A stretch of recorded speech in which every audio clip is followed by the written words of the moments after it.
આપણે વાત કરીને કહે છે કે પરમેશ્વર વિના બીજે ક્યાંય પ્રીતિ ન હોય એમ ગુણ ગ્રહણ કરે. જે આ પુરુષ તો અતિશય મોટા છે અને એની આગળ લાખો માણસ હાથ જોડીને ઊભા રહે છે, તો પણ લેશ માત્ર સંસારના સુખને ઈચ્છતા નથી.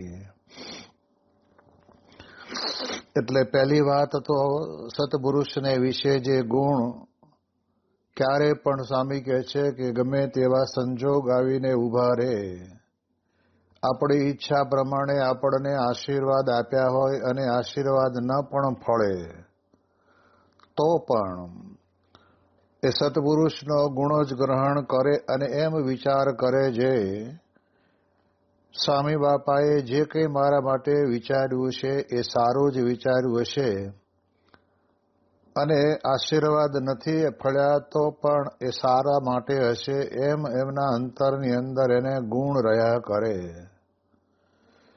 માણસની પ્રકૃતિ તો એવી છે કે પછી ભગવાન હોય કે શાસ્ત્ર હોય કે ભગવાન કે સત્પુરુષના વાક્યો હોય એની વિશે ઘણી વખત શંકા કુશંકા કર્યા જ કરતો હોય છે, પણ જેને સત્પુરુષના ગુણ પોતાના જીવનની અંદર લાવવા છે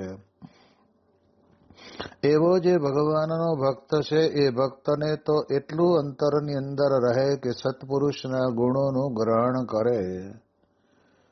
એટલે અવગુણ તો ક્યારેય પણ દેખાય જ નહીં, એનું નામ જ ગુણ ગ્રહણ કહેવાય. હવે આગળ મહારાજ આપણને વાત કરીને કહે છે કે આ સત્પુરુષ તો અતિશય મોટા છે અને એની આગળ લાખો માણસ હાથ જોડીને ઊભા રહે છે, તો પણ લેશ માત્ર સંસારના સુખને ઈચ્છતા નથી. અને હું તો અતિશય પામર છું જે કેવળ સંસારના સુખમાં આસક્ત થઈ રહ્યો છું. મહત્વની બાબત તો એ જ છે કે પોતાના જીવનની અંદર પોતાને પોતાનું અવગુણ દેખાવો જોઈએ. સ્વામી કહે છે કે આંખ વડે કરીને આપણે દેખતા હોઈએ તો આપણને રસ્તો સાફ દેખાવો જોઈએ.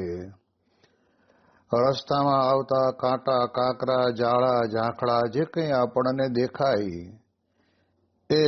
દેખાય તો આપણને એમાંથી બચવાનો પ્રયત્ન થાય. એમ સ્વામી કહે છે કે આપણે જાણીએ એ પ્રમાણે આપણા જીવનની અંદર પણ આપણે એવું જ સમજતા હોઈએ, એવો જ વિચાર કરતા હોઈએ કે હું તો અતિશય પામર છું.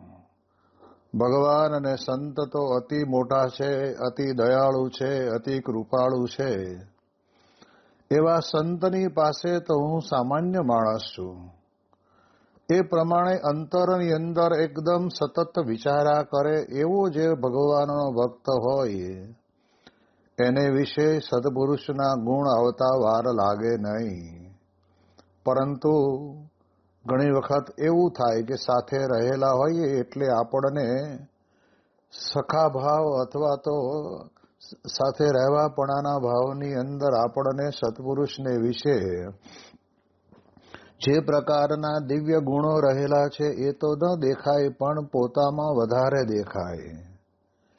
અમે બે હારે જ ભણતા હતા, પણ હારે ભણતા હતા એની અંદર ભણવામાં પણ નંબર લાવવામાં પણ આઘું પાછું રહેતું હતું, એ તો બરાબર છે.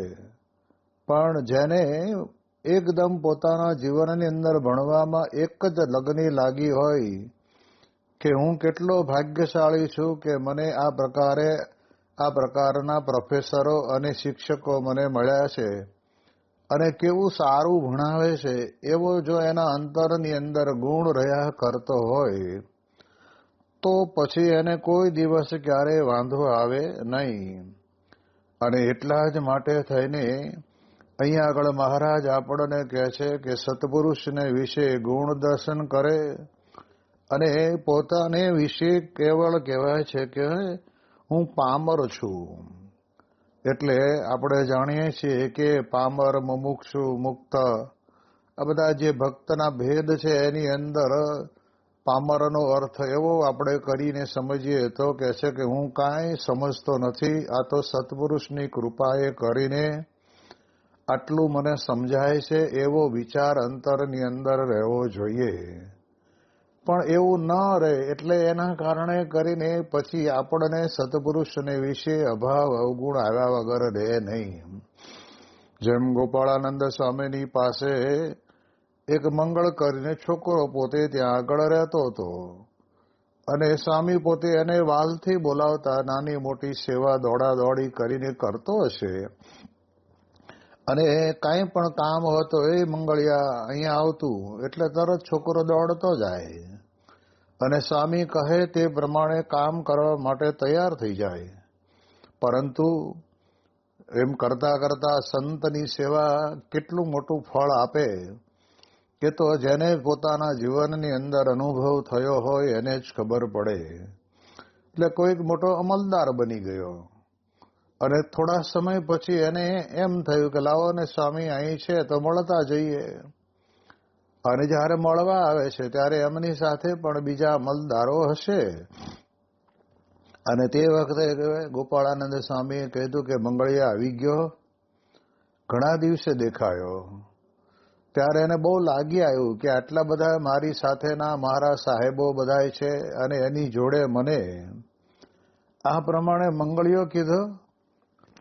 એટલે એના કારણે કરીને આપણે સમજી શકીએ છીએ કે એને મનની અંદર લાગી આવ્યું એટલે તો તે વખતે તો કાંઈ બોલ્યો નહીં, પણ જતા જતા કહેતો ગયો કે સ્વામીને કહેજો કે જરાક આટલા બધા મોટા માણસોની સાથે હોઈએ ત્યારે બોલવામાં વિવેક રાખે. એટલે ગોપાળાનંદ સ્વામી તો શુદ્ધ હૃદયના સંત હતા એટલે એમને કહ્યું કે કાંઈ વાંધો નહીં, આપણે હવે ધ્યાન રાખશું, આપણને ખબર નહીં કે એને આવું દુઃખ લાગશે. અને પછી સમયાંતરે જ્યારે કંઈક એ પોતાના કાર્યની અંદર કંઈક એની ચૂક આવી હશે, ભૂલ થઈ હશે, એના કારણે કરીને સસ્પેન્ડ કરવામાં આવ્યા. અને પાછો એને એમ થયું કે લાવો હવે ગોપાળાનંદ સ્વામી પાસે જઈએ.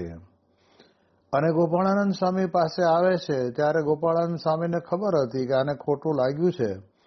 એટલે ધીરે રહીને સ્વામી કે આવો આવો મંગળભાઈ શેઠ આવો. અને ત્યારે તે વખતે એ મંગળદાસ પોતે એવું બોલ્યા કે સ્વામી હવે તો મંગળિયો થઈ ગયો, હવે આપના આશીર્વાદથી કંઈક અધિકાર મળ્યો તો પણ એ હાથમાંથી જતો રહ્યો, એટલે હતા એવા ને એવા થઈ ગયા. તો જો આપણે વિચાર કરીએ તો આપણને ખ્યાલ આવે, જો સત્પુરુષને વિશે મનુષ્ય ભાવનો એક અવગુણ આપણને પણ આવે ને તો પણ સ્વામી કહે છે કે સત્સંગની અંદર રહી શકે નહીં. અને હવે પોતાના જીવનની અંદર પોતાની કારકિર્દી પણ પૂરી થઈ જાય. એટલે એટલા માટે થઈને આપણે વિચાર કરવાનો છે કે સત્સંગની અંદર આવ્યા પછી પહેલું તો આપણે એમ જ સમજવાનું કે ગમે તેટલા આપણામાં ગુણો આવે તો પણ હું બધાને સાથે બધાની પાસે નમતો રહું.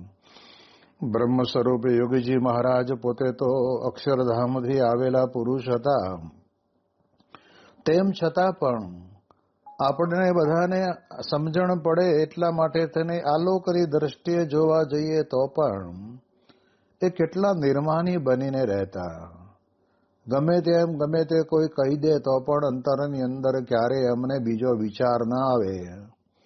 અને યોગીજી મહારાજ કહેતા કે શાસ્ત્રીજી મહારાજના વખતની અંદર ઘણા બધા વડીલ સંતો હતા, તો વડીલ સંતોની બધાની સેવા કરવાની. એમાં એકની કરે અને બેની ન કરે એટલે સ્વાભાવિક રીતે ન થતી હોય અને મનની અંદર એવું લાગે અને પક્ષપાત જેવું દેખાવા માંડે.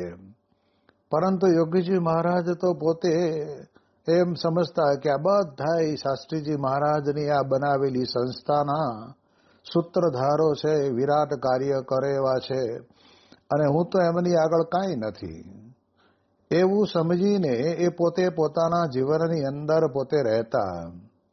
અને એટલા જ માટે કહે છે ને કે નીચી ટેલ મળે તો માને મોટા ભાગજો, કે નીચી ટેલ મળે તો માને મોટા ભાગ્યો. આપણને નાનામાં નાની સેવા મળે તો પણ આપણા અહો ભાગ્ય છે એમ આપણા અંતરની અંદર આપણને વિચાર રહેવો જોઈએ. તો સત્પુરુષના ગુણ ગ્રહણ કરવામાં આપણને વાંધો ના આવે. પણ ઓલું સંત સ્વામી કહે છે ને કે અંબે ટીચ, એવી રીતે અમે પણ કંઈક નાના નથી, અમે પણ મોટા છીએ, તો અમે એને નમીએ. એવો વિચાર જ્યારે આવે ત્યારે સમજી લેવાનું કે એમાં પછી કાંઈ ન હોય. જ્યારે આપણે જાણીએ છીએ કે હરિયાળા એવા સરસ મજાના ઝાડને પાંદડા આવે ને ત્યારે એ ઝાડ થોડું ઘણું નમતું રહેતું હોય. નમેલું ઝાડ છાંયડો પુષ્કળ આપે, ઠંડક પણ આપે, અને આપણને બધાને ગમે. ઘાસ ભગવાને ખરેખર ઝાડવાને બનાવ્યા છે તો આપણા માટે જ છે, એવું આપણને શાંતિપણાનો આનંદ આવે. અને પછી આપણે જાણીએ છીએ કે જે ઝાડ ઉપરથી પાંદડા ખરી ગયા અને ઊંચા ઊંચા ઊંચા જતા હોય તો પણ કહેવાય છે કે એને આશરે જઈને ઉભા રહીએ તો કંઈ આપણને છાંયડો મળે નહીં. પણ આવા સરસ મજાના સુંદર ઝાડ જે નમતા દેખાતા હોય એવા ઝાડને નીચે આપણને ઠંડક અને છાંયડો બંને મળે.